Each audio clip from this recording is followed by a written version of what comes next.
Okay, so much rain in so little time over the last couple of days, especially on Tuesday. The Treasure Valley, and more specifically the Boise area, saw inches of rain in just a couple of hours that evening. An event we and our drainage systems aren't really used to seeing, living in a high desert and all. And that caused issues like standing water across roads and intersections. And while that made for some cool social media posts, like people making the most of the situation, paddling in the co-op parking lot and such, some also made things worse for those trying to help. Yesterday, the Ada County Highway District tweeted reminders about roadway etiquette, like not purposefully veering into flooded lanes to splash water onto our workers as they cleared water from the roadways. Or not only is it rude and disrespectful, but it's dangerous for several reasons. Crews are often working in the roads, and the force of a car throwing water could knock crews over. That water is being splashed up. It's also dirty. It's been on the ground, it's carrying anything from oil, gasoline, chemicals, lawn treatment, that kind of stuff, and debris. Who knows what else?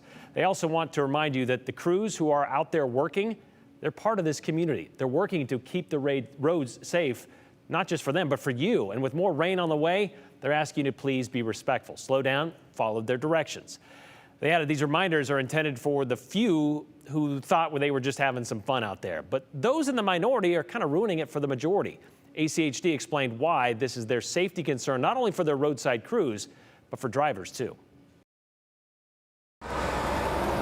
In the trenches during the spring, we get these events occasionally, and it requires kind of an all hands on deck to handle the situation in the roadway. A couple times, yes. Heavy rains.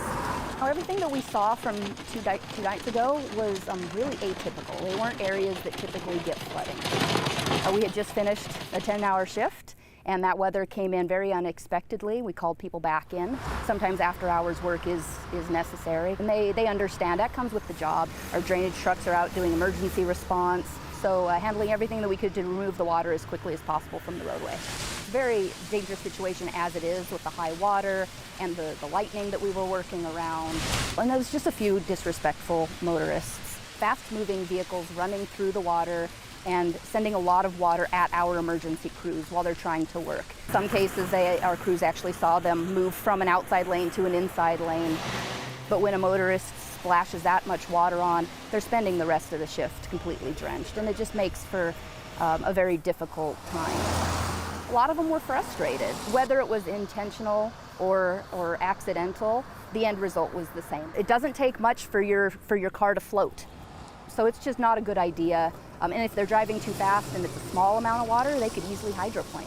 We're trying to make the roadways as safe as possible, and every motorist and every commuter can assist with that. ACHD adds this isn't just a problem for the crews that were clearing floodwater.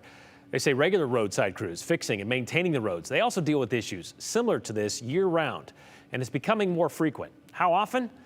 Well, did you notice this in the video there that we just showed? The first road construction site we went to today featured a worker with a camera on the top of his helmet. There he is there. When we tried to ask him why, his supervisor at Sunrock Construction, well, she shut us down, but they have a policy against talking to media, I guess. He did tell us off camera, though. He put his camera on his head to get video of drivers who got out of the way or go out of their way to be disrespectful. But ever since he clipped that camera on his helmet, he said it hasn't really been much of a problem. Drivers started treating him with more respect.